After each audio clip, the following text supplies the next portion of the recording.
Are you thinking about planning a cross-country trip?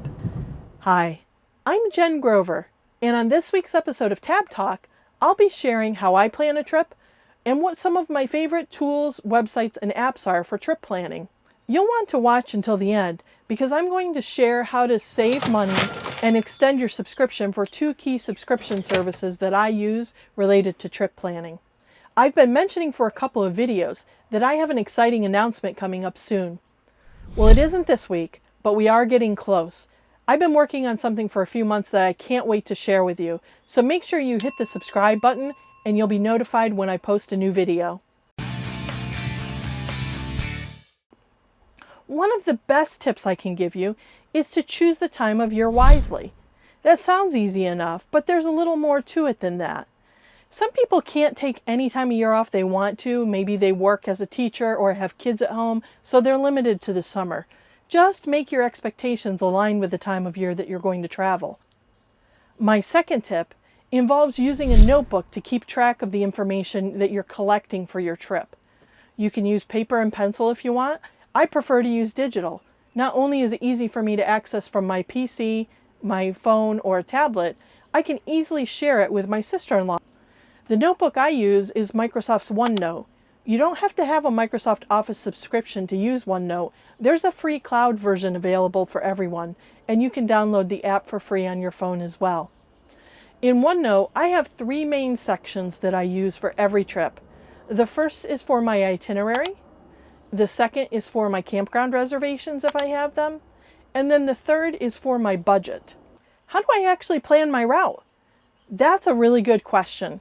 And over the years, I've used different methods, but at this point in time, I almost exclusively use Google Maps for the route planning. And let me tell you how I go about that. Usually, I start by looking at my final destination. I've done these trips enough times to know what general route I'm likely to take, but I'll still use Google Maps because Google Maps will show me where there's construction and delays along the route that could impact my trip. Next, I do a general guesstimate of how many hours a day I want to drive and add those as waypoints. Over the years, I've also tempered my time of travel to about 8 hours a day. I will go longer on different days, but I generally try not to exceed 8 hours a day because when you're using a map application, what that doesn't account for are your gasoline refills, your bathroom breaks, your meal breaks, walking the dog, things like that. So if I'm planning for an 8-hour drive via Google Maps, that really translates to closer to 10 hours. It can be even up to 11 depending on how many times I stop. That's a pretty long day. You know what'll work best for you. Some people don't like to travel more than 4 or 5 hours a day. That's great. I get that. I have limited vacation time, so I need to maximize my time on the road. I will do that by driving a little longer than some. The next thing I do is look along the route at stops I may want to make. Things that I find interesting. They can be points of interest. They can be odd things like the world's largest ball of string.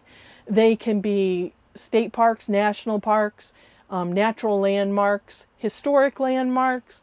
Some people are really into aeronautics, so it might be something related to aeronautics, an airfield or a museum. Other people love historical markers, so whatever suits you, figure out what that is and look for those along your route. A couple of years ago, I decided that I wanted to add an image of a medicine wheel to my aerial photography collection. I Googled where I could find medicine wheels in the United States and discovered that there was one located right along my route for my summer trip. So what I did is I spent a night in Valley City, North Dakota, where this medicine wheel was located. This allowed me a chance to stay at a small municipal campground at a very low cost and also shoot that park at sunset. I captured an image and a couple of clips of video, slept a good night's sleep, and was on my way the next morning. So how do I decide where I'm going to spend the night? That varies.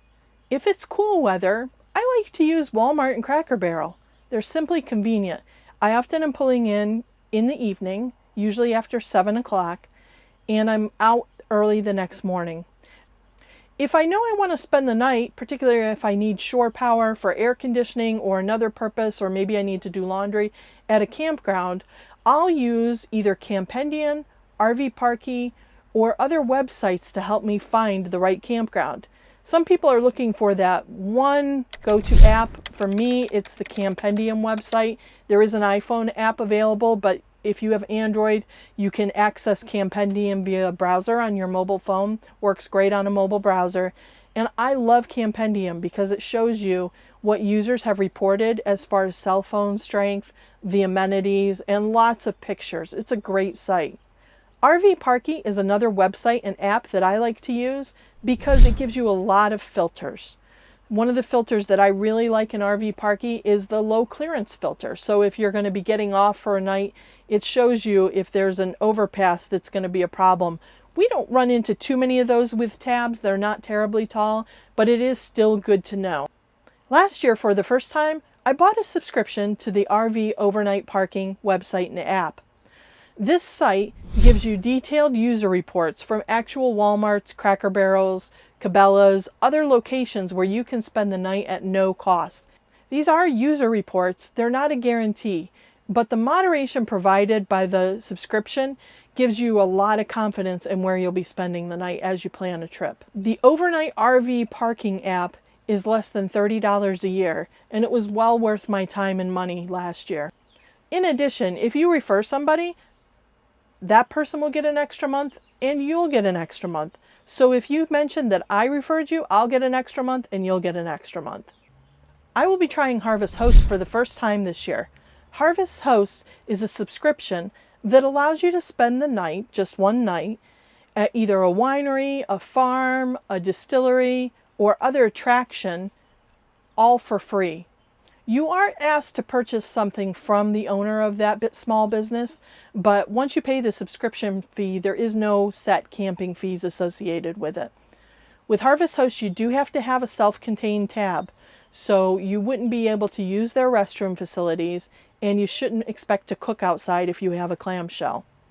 Harvest Host also allows you to get a small incentive for referring people. So I'm going to give you a link below, and it'll give you a 15% discount on your sign-up fee. What apps and websites and other tools do you like to use? Go ahead and let me know in the comments below. Thanks for watching, and I'll see you next week on Tab Talk.